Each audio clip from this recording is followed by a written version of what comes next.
And we're back to learning Inkscape in year day 117. We're still talking about the tweak tool. Let me show you the shrink mode. For that to work, we create a rectangle, I give it an outline and get rid of the fill. So I click on the X down here to get rid of the fill, hold shift, click on a color to give it a stroke color, then go to path, turn the object into path. We have 4 corner nodes, and then go to extensions, modify path, add nodes.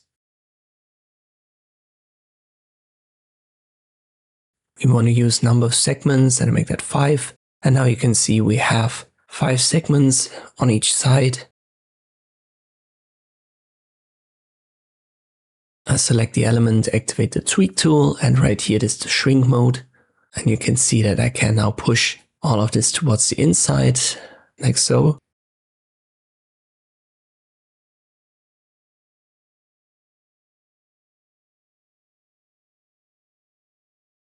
And it also shows you if you hold shift, you can use the shrink as a grow. So it is simply to push all of that to the outside. So hold shift and then you can see this cursor already changes this little icon.